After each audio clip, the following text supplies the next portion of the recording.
بچے کے کام میں اذان دینے کی صلاحیت نہیں رکھتے. کہتے ہو تباہی کی وجہ کیا ہے؟ تباہی کی وجہ یہ ہے کل تک تو کلیسا میں اذان دے رہا تھا, اب تو اپنے گھر میں اذان دینے کی صلاحیت نہیں رکھتا. اللہ اکبر.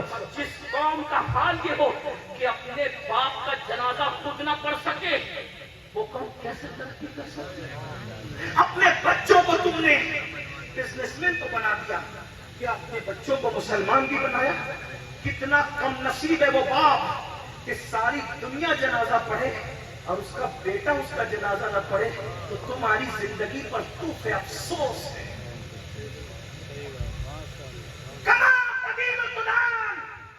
بچہ پیدا ہوا تو باپ کان میں اذان دینے کے قابل نہ تھا, اور باپ مر گیا تو بیٹا جنازہ پڑھنے کے قابل نہ تھا. یہ حال ہے. پھر کہتے ہو تم تباہ کیوں ہے, برباد کیوں ہے؟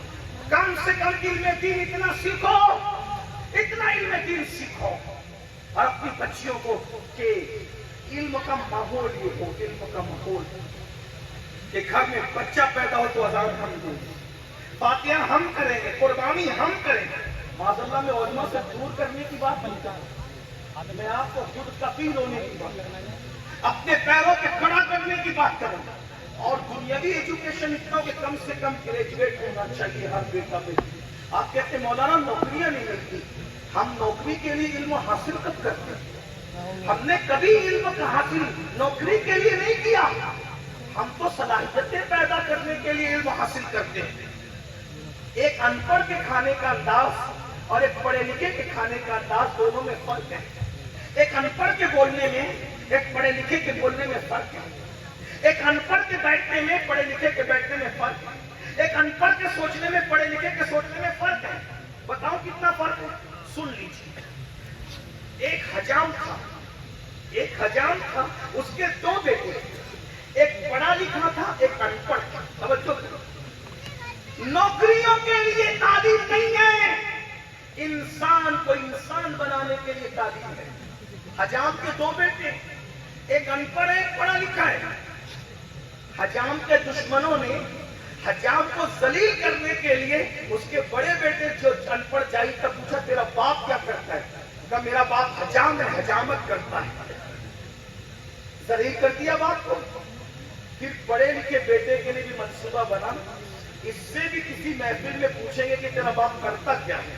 اب توجہ کرنا, علم کی برکت. جب حجام کے اس پڑھے لکھے بیٹے سے پوچھا گیا کہ تیرا باپ کیا کرتا ہے, توجہ, پڑھے لکھوں کا بات, تیرا باپ کیا کرتا ہے, تو اس پڑھے لکھے بیٹے نے جواب دیا, جو سب کے سروں پہ ہاتھ رکھتے ہیں ان کے سر پر میرا باپ ہاتھ رکھتا ہے.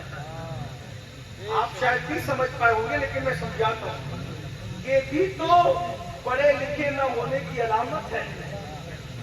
اس نے کہا میرا باپ جو سب کے سر پہ ہاتھ رکھتے ہیں ان کے سروں پہ ہاتھ رکھتا ہے. کیا مطلب؟ سلیم میاں جو آ رہے سب کے سر پہ ہاتھ رکھ رہے ہیں, امین القادری جو آ رہے سب کے سر پہ ہاتھ رکھ رہے ہیں, مفتی ساجد جو آ رہے سب کے سر پہ ہاتھ رکھ رہے ہیں, علامہ فہیم جو آ رہے سب کے سر پہ ہاتھ رکھ رہے ہیں, نقیب محفل جو آ رہے سب کے سر پہ, جو سب کے سر پہ ہاتھ رکھتا ہے.